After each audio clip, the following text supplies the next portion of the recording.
koseka pamba te omoni ntango ozali koloba makambo ya bokambi ya gouvernance esengeli otyaka mwana mboka adolphe muzito likolo olongola yo na mai tozali komona lelo oyo mbutu basimba awa mabe bameka kuna mabe oyo babengi essai erreur bango bandeko bazokamba lelo contre volonté ya peuple bazali nde na gestion oyo babengi ya essai erreur bazokende na tâtonnement elenge na bango eza moto alingi te démocratie fosana liboso nde nani ndeko na ngai kasi tokenga te parce que omoni tosala alliance ya FCC Cash totambola na bandeko oyo lelo na Congo batika biso na kao makasi d'accord eti tosali alliance réussite ya Cash ezala esengo ya FCC.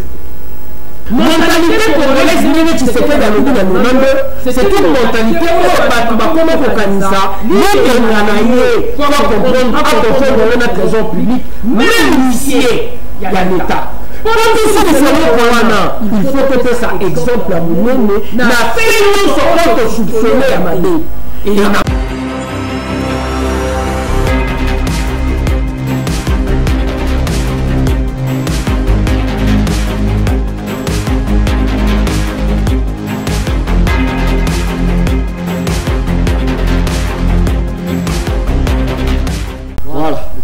mon abino balanga émission du peuple parle les émissions na bino bana Congo kaka nesi na lobaka mboka oyo barespectaka population na bango te aka mboka ya kokufa chaîne na télévision oyo barespectaka batelespectateur na bango te aka chaîne na télévision moko ayiki voilà pourquoi Canal Mercure Télévision dispose la bino émission le peuple parle bandeko na ngai le peuple parle na mokolo lelo tokobeta mingi bisolo oyo etiali coronavirus plus de 1000 cas déjà bandeko na ngai et puis désordre eza makasi na domaine wana toujours bato qu'est-ce qui ne va pas, il faut changer équipe à riposte, tout il faut ça la nini là bas chinois ou tout ba kiwana bandeko za ba masolo pour développer vraiment mokolo ya lelo to beta lisolo avec Pascal Mukuna azali touché moi maladie nzoto za ebienté voilà ils ont masolo to beta insécurité na Colombie to beta lisolo na Australie pétition contre Jean-Marc Kaboul to beta lisolo l'audience ya mwana Congo Vital Kamerhe est prévu pour le 25 au bandeko to développer une situation politique ya kati ya situation sociale ya kati ya mboka la biso Congo je crois Jules Sangara tout solo la année bien mais en réalité il y a la bas soldat bampinga au baza censé à protéger biso mais l'état a l'incapacité à protéger bango bona tenu à retomboka bozomona botine liama ya koliama bandeko na ngai tout ce qui a la débat d'individualité mais tout le tapé aux réalité bandeko situation le loto commune à commune à 19 et que métier à bota molongo la monter que la batu mutu ya molongo la 100 francs la monter que le pele la monter que la biso mutila ya molongo pendant que tout ça la cause plus passionné na kati ya monde bandeko na ngai bota la to ya moi ça no se waneza ya simani uto le kameto de 19 et ça vraiment pas si mingi et bandeko na ngala kati ya plateau tozali na mwana Congo Maître Blanchard cadre la muka mbote mwana Congo Blanchard bonne santé voilà tozali malamu pendant que souffrance c'est romata bino ba politicien boza malamu bino ba politicien bozo vivre la situation moko ya bien makasi kole non ndeko John na banza ete tango tozali koloba tozali malamu awa peuple na biso ayebi tezali message ya espoir mpona kolakisa solo ete nzambe nde kolopema baoyo bazalaka tango nyonso na makanisi ya kosala ete peuple congolais akufa na kozanga nzala na kozanga bilei ya kolia ndenge touti komona wana yo lobi Thomson 100 francs na obosani ezali 1000 francs eteli wana omoni ya moke wana nzokande tozali na bibale tozali na espace oyo tokoki kolona mais lelo oyo soki oyoki débat politique ezali kaka moto songolo alekaki moto pakala débat autour ya bapersone nzokande bato oyo bamikotisa na ebonga wana contre volonté ya peuple congolais promesse bapesaki ezalaki ya kotravaille po ete peuple wana bima na nzala mais qui nous avons eu la solution mon côté biso tozali oyebisa peuple na biso ete esengeli to espérer na bitumba oyo tozali kobunda to espérer topesa confiance kaka na biso moko pamba te bato oyo bayei wana contre volonté na bino mbula mibale yango balakisi solo ete bazali incapable ya kotrouver solution na baproblème na bino yango wana omoni ntango tozoloba ete tozali makasi espoir ezali eza mpona kolakisa ete na bitumba oyo tozala kobunda toyebi ete tokolonga pamba te peuple nde mokonzi peuple nde le vrai souverain le vrai détenteur ya pouvoir atako balingi kotalisa ye solo ete azali korepresente eloko te na congo mais biso toyebi ete bitumba oyo tozali kobunda tokolonga tokokoma na objectif mpe peuple akozongela oyo ezali souveraineté na ye. Très bien. Ensemble, la haute souveraineté, voilà, c'est bien. Mais si mon Congo, Martin Fayoulou, Madidi, à Rosoma. Non, mais moi, Martin Fayoulou, Madidi, le citoyen, il y a monde. Azali ko respecter o azali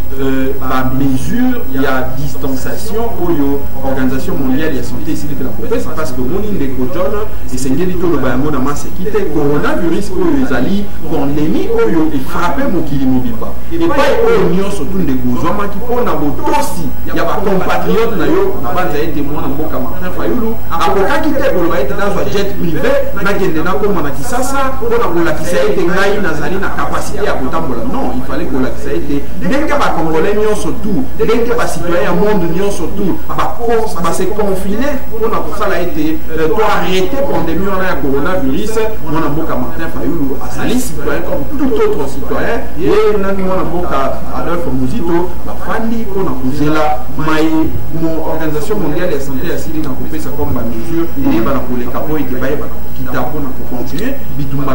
bien que ça, à distance, parce qu'il faut contribuer dans le débat démocratique, dans la mécanisme, pour faire avancer. Très bien. Alors, Magilou, au cadre de l'INC, INPC, voilà.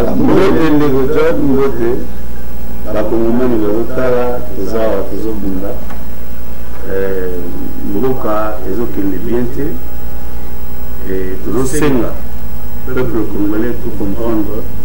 que Mundela a changé de jeu, tout tient assez, tout a tout.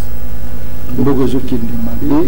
c'est parce que Bino de Boza la base, il y a un détournement, un désordre, un tapage inutile. Voilà, parce que nous dit que beaucoup de gens qui demandent, pendant que Bozali, dans la coalition, Boza parti au pouvoir. Ce que nous avons dit, c'est que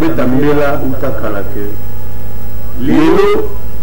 cache et au pouvoir, c'est l'espoir du peuple mobile. Et l'ennemi, Azalaki, qui était dans la Voluka, place n'y a pas fragiliser Bissot. Et nous, pour vivre la scène, le peuple Azotara, l'Ikamula Zalanae, le Bossani, et l'ennemi a réussi pour fragiliser Fativit, l'ennemi a Zali, non, l'ennemi a Fativit, quand je dis Fativit, c'est là Vital Kamere et Félix Tshisekedi. Parce que l'ennemi n'a pas de l'ennemi n'a pas de l'unité démocratie pour son anniversaire. Parce qu'il y a une alliance FCC Crash. Tambola na bandeko oyo lelo na Congo batika biso na kao makasi. D'accord? Et si tout ça l'alliance réussite ya cash nous allons sengola FCC. Tout le bas mbala que awa FCC azali koluka toujours kotia mulembele na katikati ya bato na mibale pour que ba réussir mandater. Et lelo tokomi ko constater que l'ennemi a na kati ya komeka kuna, je ne pense pas qu'à réussir parce que toza na kati ya koganye komba wana. L'ennemi aza na kati ya komeka ko réussir kuna ye kuna nini. L'ennemi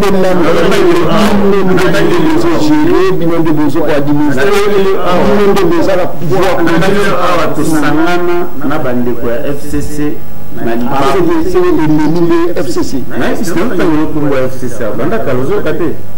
libaku ya nzela ekutanisa biso tozwi présidentiel bango bazwi baparlement d'accord bazwi assemblée nationale na sénat mais la réussite ya cash ekozala esengo na bango te mpo bango baéchouaki yango tolobaki to asenir tozwa baoyo ya malamu tovanda na bango baoyo ya malamu te tobwaka na nzela lelo tokomi kokonstate ke olie to se concentrer na politique ya peuple tokomi kotala politique ya bilongi ya bato wana nyonso kuya enemi parce que soki topenema mbango awa tokolobela likambo ndeko kamere okomprendre eloko ennemi ezali kozela yango wana bapesi ozo comprendre mais nzambe azosunga président félix tshisekedi atiaki mboka na maboko ya nzambe toyebi ke ya nzambe esuwaka bien bana kongo tosangana po mboka na biso tona besoin makongo na projet 100 jours FCC yaye likambo mpona ezali non mais tomona makambo elele ntango na kati ya dossier ya 100 jours FCC yaye nini na kati wana pourquoi bozokwambuye population tozwambuye population te peuple fa comprendre eloko moko ndeko kamere magistrat alobi ye moko ena instruire sur la base ya clameur publique pression populaire d'accord pression populaire oyo instruire nango dossier euti wapi biso ozokomona na kinshasa kamere moyibi ya 15 millions kamere moyibi ya mbongo ya saut de mouton wana pression populaire parce que bamouteillage ezalaki population otambola malamu te ntango bake korepondre na invitation mpo moto alinga koopere na justice tomoni magistrat koretenir ye sous prétexte que aza na baindi sérieux de culpabilité oyo fa bomba ye azela baconfrontation toyeti na citation ya prévenu tozeli baindi sérieux ya culpabilité emonani te magistrat komobeta cache c'est-à-dire azwi badossier mosusu apimeli baavocat balakisi badossier de réception tala oyo tosengaki opesa biso mikanda abi te na signature na tribunal 2338 pièces mpo bato batanga yango séance tenante eza mauvaise foi c'est-à-dire totali na kati wana bamoto nyonso bazotanga bozoreproche ndeko jamal oyo azwaki contrat ya bamozo préfabriqué na époque ya monsieur chibala bozoluka bo établir lien entre ndeko jamal na ndeko kamere ndeko jamal bafuti ye 57 millions de dollars mpona bamozo préfabriqué avec 57 millions de dollars, mais magistrat au ministère public a détourné 48 millions de dollars. 9 millions de dollars et ça. Donc magistrat a couvrir du niveau de Moussoussou. Au besoin qu'on a besoin de mon clair. La population a besoin de bambou, on a et qui wap. De vos caméras avec nous, il y a 15 millions. Nous avons saut de mouton, saut de mouton. Tout le monde a la justification pendant que nous trouvons simple.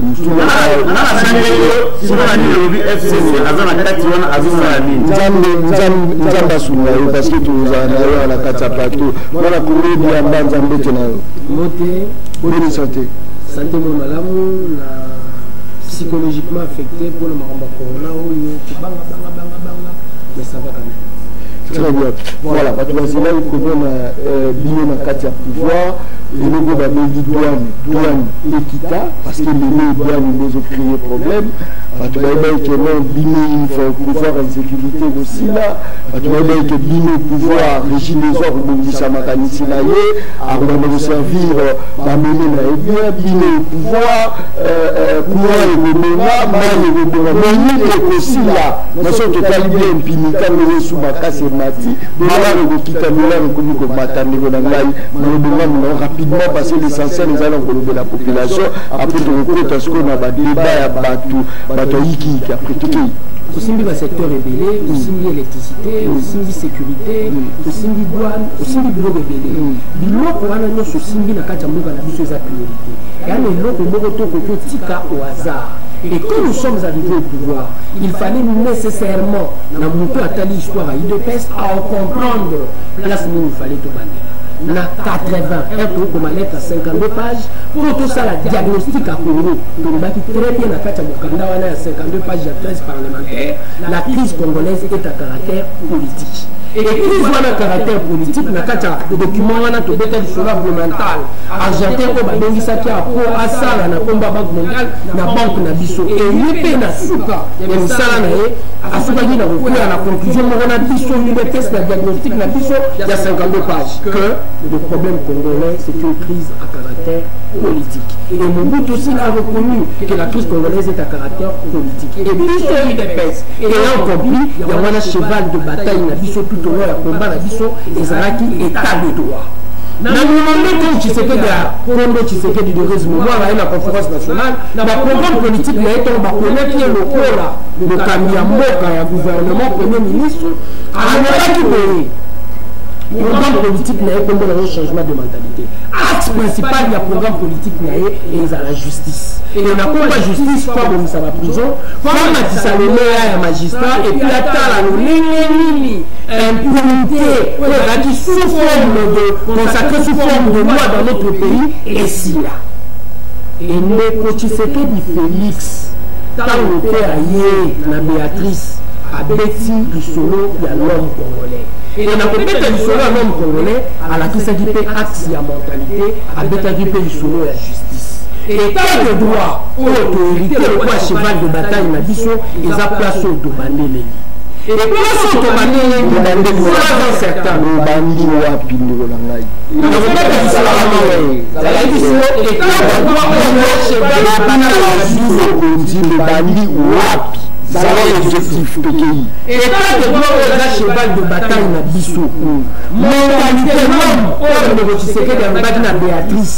ndenge Kombo Tshisekedi abenga changement de mentalité na monando totali justice totali éducation et l'éducation te comprend qu'il fallait en premier lieu travailler pour la gratuité de l'enseignement oyo ezalaki déjà na kati ya mobeko likolo oyo réussissaki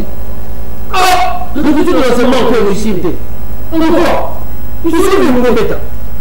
bato basali mpe réussir te gratuité de l'enseignement ezokende na nzela malamu ekosimba te ndeni ekosimba pour le moment la gratuité de l'enseignement nous nous sommes bâtis pour ça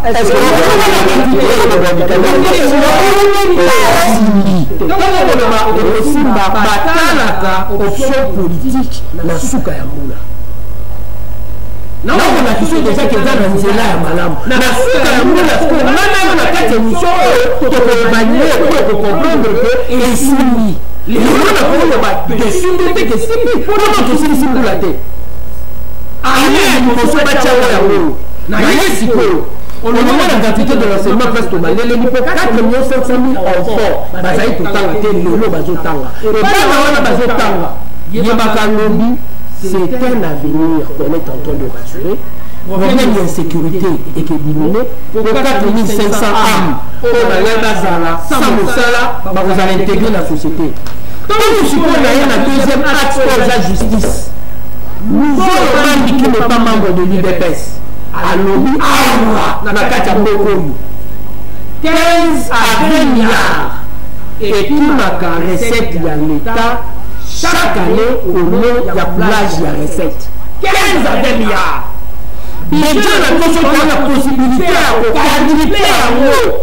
soki tokoki kaka kokumisa coulage de recette et pour kokumisa coulage de recette il faut axe autovi ya justice na numérisation deuxième axe autoobundela et na axe ya justice pour oyeba que la démocratie la procédure pénale ezalaka thermomètre et quand on parle de la procédure pénale on parle à Moïda Tchombo. Très bien. Et partant de cela très bien c'est là mais est-ce que je me la question le plan social bolishué la bino sokoke na wenze bino bozala komata chaque jour na kitasi na wenza ipeni na kila wana nazo saonde nazo somba bino ko na somba pe na che nzaka kusunga bana ya kulo ni ngambe za pona sataka itabili est-ce que dit que population zo souffrir bino koza ya komata bato vivre la situation difficile pendant que yo zo mema bango na côté technique ba français makasi pendant que maman mette à la poche français maman mikata za poche français za poche ka farine na yekita est-ce que les hommes de quand même que oui tozosala biso lokote tovanda ya kovanda tokomi mabuli basante ye bokomi bien bozolata kitoko mais population votaki bino atikaka médiocre toki olangi wati na suka te soko otikaki nga ocomprendre fil d'idée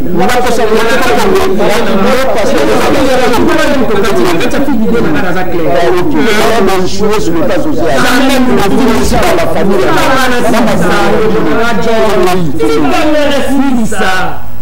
budget à Congo tokuti yango 4 à 5 milliards.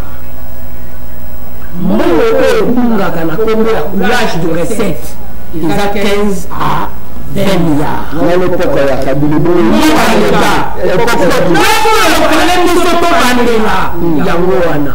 mentalité congolaise nini Tshisekedi alobi na 92 c'est une mentalité oyo bato bakoma kokanisa libenga na ye kwa comprendre akofondre na trésor public même huissier ya l'état. Pendant que ça il faut que ça exemple à monene na fait nyonso autosoupçonné ya mabe et na komba bafo autosoupçonné ya mabe soki tokoki kokanga kodécourager bakuluma en cravate na moyibi ya mbongo ya l'état yebaka na budget na biso tokolongwa de 5 à 25 milliards. Et ceux qui ont connu à 25 milliards, enveloppe salariale, ils auront 3 milliards 500 millions. Il y a possibilité de donner salaire à Congolais, problème social, et ça sera directement résolu. Et les gens qui combattent et résoudre directement le problème à Soukoro Kozaki, il y a dollar. Les gens qui combattent et pour permettre quelque chose directement, qui est insécurité à la résolu, pour moi, il y a un budget, il y a armée et combattre à la police et combattre. Les gens qui vont poser le problème, mais nous avons 25 milliards possibilité à investir lisusu na kati ya mboka kote bakisa banzela tokomisama ina courant économie yango wana omoni tozobanda na justice ekende na yiki ya Kabila te ya 670 millions de dollars et bon chef de l'état salaire nous a commis. Le président de la République n'a pas plus de 20 000 dollars. On a 16 000 dollars le mois. Kabila l'équipe. La loi, c'est la ça qui vient, tout ça, beaucoup rapidement. Est-ce que, d'après l'analyse, tout ça, là, dans le cas de toujours tâtonner, surtout dans l'état de gouvernance, tout le monde ce coronavirus, 20 il y a bibémi. Donc, nous avons couvert un accident, mais il y a une pression, une coronavirus. Est-ce que les autres nous RDC biso vraiment tout ça biso bato pam tout le babo wana ezali bato balobi batie justice liboso bangonde moto bazali kosomba bibembe mpona kotalisa biso ete coronavirus ezali na mboka justice ndeko John nayoki makambo mwa mingi oyo ndeko na ngai liwa banza alobi awa mais esengeli toloba bosolo liboso ya peuple na biso ete ya mwa bosolo te ezali mingi na maendeko alobi yango moni ntango otuni mituna akei na korépondre mbala moko te amemi na technicité français ebele lokola bango batanga mingi biso peuple oyo tozali kolanda na ngaba na bungu na selemba otoyebi te ndeko alobi gratuité enseignement ezali kosimba ndakisa alobi 4 millions 500 000 bana bazali balongwa na bakomi kotanga. Mais de 4 millions 500 000 sur combien? Parce que quand vous allez comprendre un chiffre, et c'est bien au sa logique qui est dans la souka. Quand vous avez dit 4 millions 500 000 balles dans Kérasi, pas que vous avez des alliés belés. Vous avez le militaire qui est là, surtout 4 millions 500 000 balles Kérasi. Mais combien on va dire sur combien où les alaki comme chiffre global de l'équalité à monter les alaki comme monter ça solo été gratuité enseignement ana et les alliés échec et les alliés aussi bataille à au monde de quoi pour quand même c'est la bataille de les alaki monter dans la tête qui est vraiment réalité parce que bah tu vas on a que gratuité enseignement économie palpable nous yebi awa été na école na biso nato il y a croissance. Il y a démographie autour de il y a 3%. Vous voyez que Moula, plus ou moins 2 500 000 bana au Badimakana, université comme demandeurs d'emploi. On a des produits, on a des notaires. Donc, ça va vous dire, ça veut dire, la statistique ne peut pas faire ça, ils allaient la statistique, il y a solo terre. Ce qui a dit, peuple a dit, mais là, ils allaient à solo, a dit sa peuple, oh, le batikali, qui est là, c'était Bali, Motan, Goboni. Puis, il y a sous ma budget, et que budget, on va coacher, et qu'on matisse sa salaire, mais à l'origine, les noms, tant que là, ils ont fait pendant 1950, et les années de Bango, bazali kokamba biso lelo par défi contre volonté à peuple bazali ko recourir na o babengaka na lopoto planche à billet de kodon parce que les gens d'investisseurs bazali koya lisusu te les gens de devise oyo tokotisaka na mboka ezali kokota lisusu malonga te mpona nini parce que kaniaka ezali kokende nde na mabenga ya bato kaniaka ezali kokende nde na mabenga ya bato yo bakanisi lelo ntango ose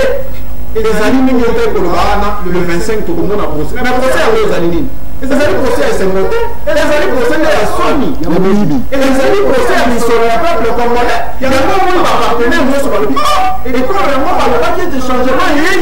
ebandi nde na misolo na mabenga ya bato tikita totala na ino na mosika lelo emoni mpo bami justifie balobi te ezali nde mpona coronavirus yango emoni misolo ezokɔta lisusu te budget tozokoka korealize chiffre tolobaki te mais babosani ete biso lokola tozalaka miso ya peuple litoi ya peuple monoko ya peuple osi tobelelaka ete budget ya 11 milliards balobaki wana ezalaki koreflete réalité te pamba te ndeko john bato oyo bataka économie bayebi ete mpona koélabore budget esengeli kokende sur fond ya baindicateur économique oyo baindicateur oyo biso ezali kotalisa ete tokokaki jamais to ya croissance na biso ezalaki bobelese ya 4%. mais ntango bandeko bakendeki na 11 milliards bakendeki na to ya croissance ya plus de 10%, mais réalité erattrape bango na mokusa na kozonga na motuna na yo lelo oyo bandeko oyo bazali kokamba biso contre volonté ya peuple bamoni solo ete mayemanso bayaki nango lokola promesse ezalaki nango bobelese démagogie parce que sengeli toloba ndeko atakaki makambo ya Béatrice awa oyebi ete ngabo nazalaka na kati na Béatrice mokolo ndeko Tshilongo azalaka kopresente programme ya ye président de la République ndeko Tshilongo aloba ete akomema to ya croissance na 25%. Puis alobaki ete akomema pression fiscale donc misolo oyo tozali kocréer comme richesse ye akobanda kosutire 25% na kati na richesse oza kose créer na Congo oyo te bana ya Congo bazala na malamu tozoka nde ezalaki nango kodelese démagogie parce que nauti kotalisa awa ete professeur Ilunkamba atalisa ete kilo na moyo ya lelo to ya croissance tozali kobelese na 4%. mpe baindicateur nini oyo permetaki ndeko Tshilongo asala calcul po ete akende na 25% wana ndeko alobi lisusu makambo ya professeur Luzolo awa omoni politike ntango tozali kosala yango toyebisaka peuple bosolo surtout émission na oyo ezalaka telefone ouvert esengeli tolobelaka peuple bosolo po ete erattrape biso te ndeko john oyebi bato ya mayele basala économie balobi ete na produit intérieur brut to mpe richesse ezali kosecree na kati na mboka na banorme na niveau international eza reconnu ete tokoki koprelever sous forme ya pression fiscale kaka 30% ya richesse oza kosecree mais ntango balobi ete 15 milliards ekendaka na mabenga ya bato ezali bosolo te ate soki tobakisi na 5 milliards oyo ezali lokola budget oyo bango bazali na yango lelo ezosala 20 milliards 20 milliards eza korepresente te 30% ya budget oyo ya produit intérieur brut oyo tozali na yango soki totali na résumé ya maemonso ezali koleka na ekolo na biso etalisi solo ete bandeko oyo bazali na bokambi lelo contre volonté ya peuple babeti libaku na zelo pamba te départ na bango esi ezalaki mabe départ ezalaki mabe mpo na nini peuple aponaki projet wana te peuple akola projet oyo bazali kodekola bango quand même maboko parce que bamagistrat quand même yiki bakisami betela bango quand même maboko gratuité ya courant na ngai betela bango quand même maboko ndeko na ngai eza quand même leçon surtout bapesi na mozitu parce que azalaki ancien premier ministre à l'époque na ye bien kagera mpe na yiki na ye mpe toza lisolo atonga bandako baboko mwa ebele ye mpe azalaki spécialiste en matière de détournement. Est-ce que les politiciens ont un peuple, est-ce que vous avez un peuple, vous avez la population, mais si vous poste comment gérer ma famille, la bino, ma bino, la maman, qui va la maman, et puis de prendre les choses sur la ministre communale. Pour que la quartier na bino que la robinisa bari na bino rapidement de la les cojones nazali koseka pamba te omoni ntango ozali koloba makambo ya bokambi ya gouvernance esengeli otyaka mwana mboka Adolphe Muzito likolo kolongola yo na mai tozali komona lelo oyo mutu basimba awa mabe bameka kuna mabe oyo babengi essai erreur bango bandeko bazokamba lelo contre volonté ya peuple bazali nde na gestion oyo babengi ya essai erreur bazokende na tâtonnement mwana mboka Adolphe Muzito parce que otangi kombo ntango akoti na bokambi eloko ya liboso ezalaki diagnostic mboka mpona nini tozali na budget ya mokebu ya 800 millions mwana mboka Adolphe Muzito akuta budget ya 800 millions akuti tozali na nyongo ya 14 milliards de dollars alobi mabe ezali na esika oyo esengeli tofuta nyongo angani ya bapaya oyo biso tozwa te toye kokuta yango comme héritage ntango ekolongwa tolongwana oyo bazali kobenga pays pauvre très endetté tokoma pays pauvre moins endetté comme ça tokota nyongo ya solo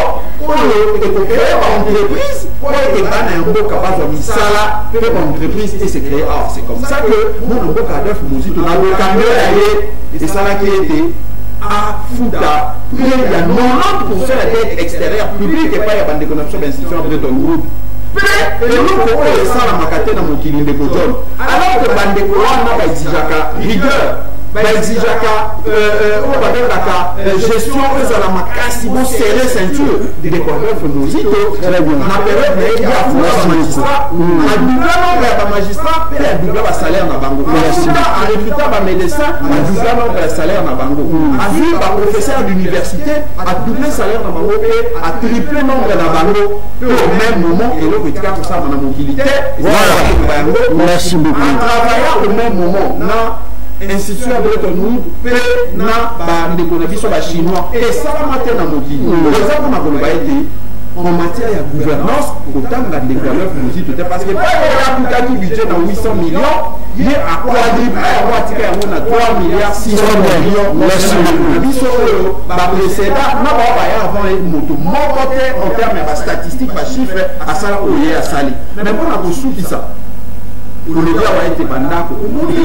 ntango moto azali kotambola nzela malamu olingi oluka kaka mwa elokokolasolai succès réussite na ye oyo peuple amonaki ndenge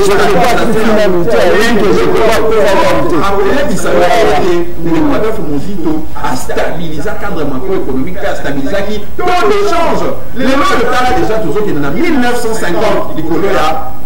oyo babengaka planche à billets ndeko Adolphe Muzito amaîtrisa yango alobaka bandako me ata moto moko te akoya lelo alakisa oyo tala certificat d'enregistrement oyo moto asombaki esika some bandeko ya UDPS baya basali kaka mbula moko pamba osi omonaki batangi ndeko Kabund na makambo ya certificat d'enregistrement na Kingaba omonaki yango etamboli na bareseau sociaux eza koba kolakisa oyo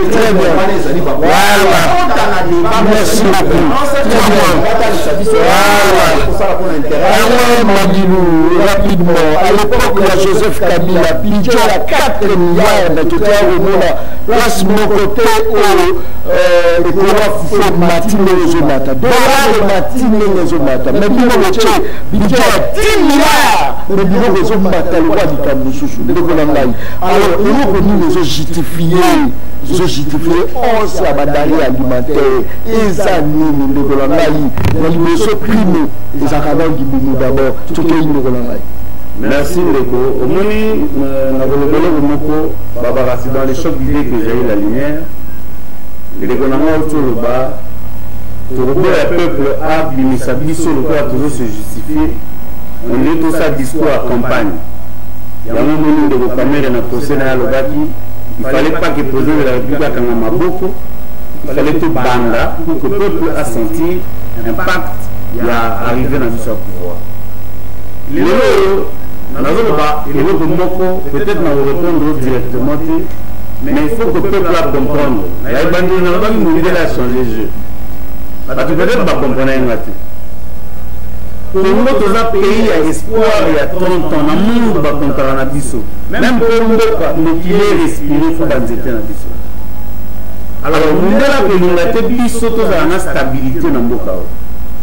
nani oyo tozokende ntina bangi mboka ozotambola bien te ifale bato basaisir mondela te mboko mondela change ozoyiba bambeli mbele motatini mbele oyiba yango nalobi po yomba moto ayibi fo prouve badosie eza badosie boyibi yango nalobi te nalobaki na yo awa dosie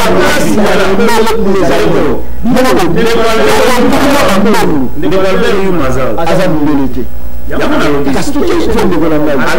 certifie kotanga mondele na makambo ete ya gestion nazotalisa nabaki répondre directement direna taliso pratique moko c'est-à-dire il faut pas tozala stable pour que mondele azala na même mise sur biso tozonga maleme na situation 2001. C'est-à-dire il faut créer bafond so totali na miso ya mosika tomona bafond esalami ebele bajustification biloko komata wana ntango oloba biloko komata eza par rapport a bapoche de sécurité oyo ekeyamaka na mboka lelo bakleyango yango nazoloba no mondele ya chége lobi mondele alobaki balkanisation ezalaki tellement dénoncé que mondele lelo acomprendre te balkanisation so tokendango na pratique ndenge tocalcula ekosimba te totya kolole na instabilité lelo so totali ndenge tozokendela tokomotala mingi bakangaki mutu tel lobi mutu tel babengisaki na parquet lobi mutu tel babengisaki na parquet logiquement voix oyo président Félix Tshisekedi azwaki ezalaki voix ya malamu ntango alobi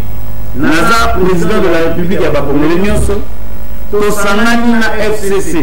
oyo etiaki mboka na situation moko boye lelo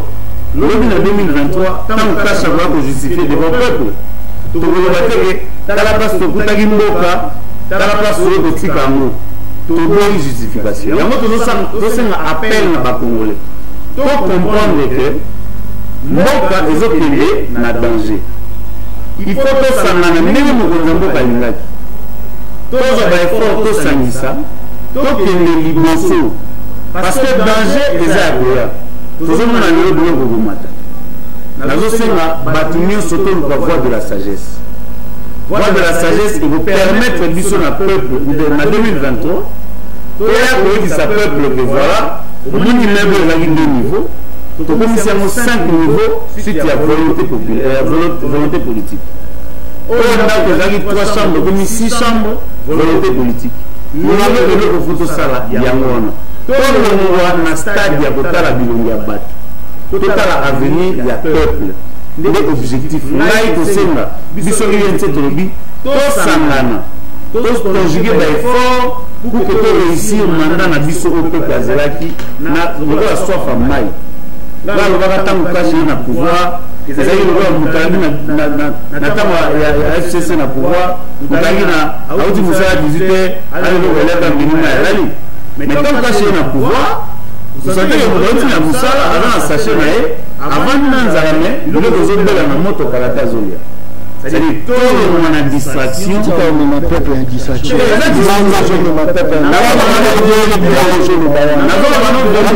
espoir ya peuple ezalaki cash ezalaki siko eza te ozokonfirme ke eza te ezalaki parce que cash ezali koya lelo cash eyi peuple arécupéra pouvoir azwi pouvoir ne na maboko très bien voilà bandeko na ngai je pense que tomi tobeta siko dossier boyebisa mutu nyonso to aza libanda kota na ndako tomi tobeta siko dossier ya bato bakomisaka bino bapauvre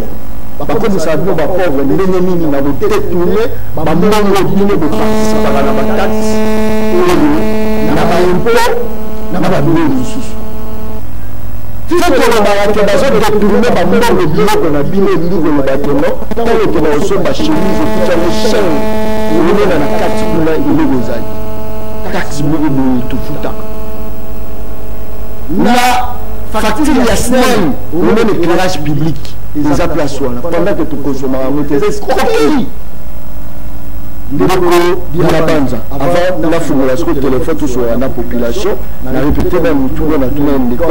à l'époque akabila budget ya 4 milliards na biloko bino d'ailleurs to bokuta na pouvoir bokuta dollar bongo te bino mpe bomemi yango place bomemi ekola fufu babino na marché bino mpe bomemi place emema mais baprésente biso la vision ya 10 milliards pendant que na kati ya terrain tozomona faisabilité te loba pendant 1 minute po totika siko population aloba c'est bon on peut ça maloba po ba nyonso balobi deuxième tour tikela nga mpe deuxième tour nanga kimia nazongwa ntango nanga du jeu nakobeta lolenge mona baninga zala na équité nakoki kobanda na motuna te sans pour autant nalongola mwa 2-3 maloba ya mabe oyo ebetami yango ya liboso ntango tozobeta programme ya PPT ya pays le plus pauvre très endetté. Il faut que l'initiative a été définie par les institutions de Bretton Woods. Et ça, c'est l'Afrique dans son entièreté, même en Asie, un pays très pauvre, très endetté, mais l'institution de Bretton Woods a tenu de comprendre s'il continue de maintenir toutes ces dettes et permettre que Nabambo Kawana Teba souffler. Et ça, initiative, il y a l'écologie tout. Une bonne partie, et ça a mis la période, mais le programme que ça a dû lancer avant hier, après ma première ministre. Dans les sous-sous, dans les sous-sous de Gonawai Blanchard, à reconnaître que l'histoire à dollar Nicolo et ça lié les sous-sous, dans la dimension très importante. Et nous, comme les autres, ça dollar Nicolo, et nous, que petit dollar Nicolo, lelo eza coronavirus dollar biso tokuti awa 1500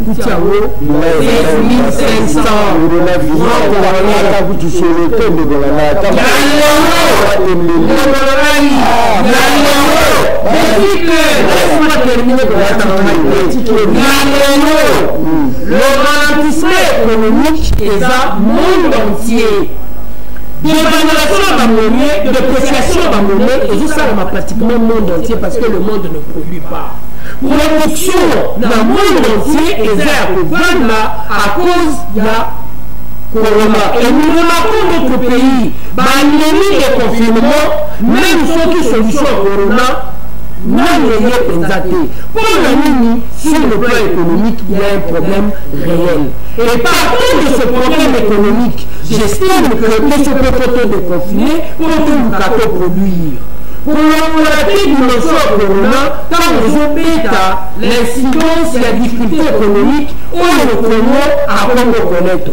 L'essentiel de l'économie de la biso est extraverti. L'économie est sans importation pendant 2 mois, soit certains devises la Congo et quota du sous-souté. Pour les quotas, pour importation et zala. Mais le moment où toujours vivre, frontières bloquées, monde entier. Et nous, pour la frontière des bloquées, deux bateaux de Vivaka, la douane, la taxe. Soit un certain impôt, et c'est difficile dans le contexte actuel pour réellement maintenir le cadre macroéconomique pendant que notre économie est extravertie. Et pour terminer, la ligne de développement est importante. Volonté politique léno, et je m'en ai déjà. Et nous, la ligne, la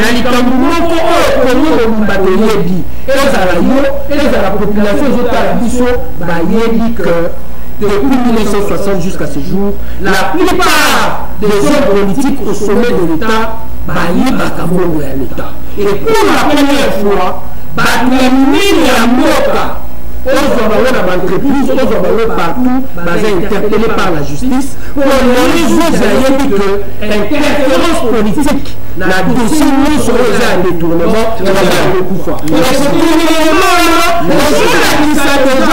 cette population congolaise a accompagné le mot écoutez très bien. L'État congolais et que nous disons ne va pas Shabbat. Très bien. Monsieur John, il est programme la 5 jours par la présidence. Monsieur John, il est programme la 5 jours par la présidence. Monsieur Ayoum, 15 108 marques de droit, insécurité partout, à l'impasse. Nous allons gérer. Voilà,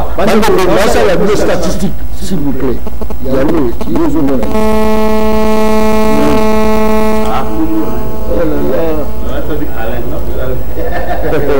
Voilà, on a fait le téléphone. La statistique en 2016, 100 $, les alaki équivalent, il y a 92 000 francs. Ainsi, bateau de balai pour mourir, en 2016. 4 ans passés, en 2020, 50 $. Voilà, on parle 100 $, en 2020. Alors, 50 $ équivalent à 92 000 francs. Merci beaucoup la statistique, Gilles Sanga. Donc, l'univers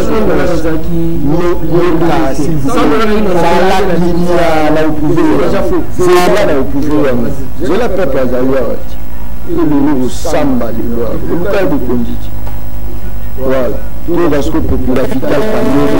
la soirée la partie les appels les adversaires à Moyibi. Si quoi barokata yango pour bayeba Moyibi azanani. Ce parmi bateau bakangaki bazobona ba présumé bandeko na ngai kamérité azape na kati wana bandeko na ngai. Dossier wana tant baokata ngo nde baoyeba nani yango ayibi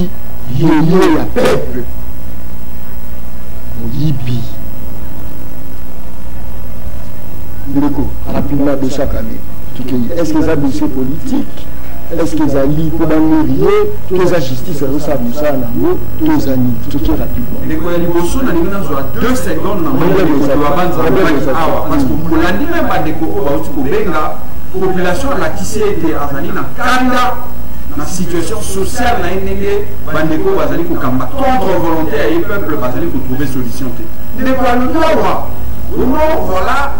situation ya coronavirus ne moto esali ete lelo yo dollar et mata heureusement de comment va bengi afficher mais a expliquer na ino na ngore zo sala ndenge nini ete l'histoire na bango te ya valeur te si bien que situation ya coronavirus ezali na mboka ya liboso na banza ete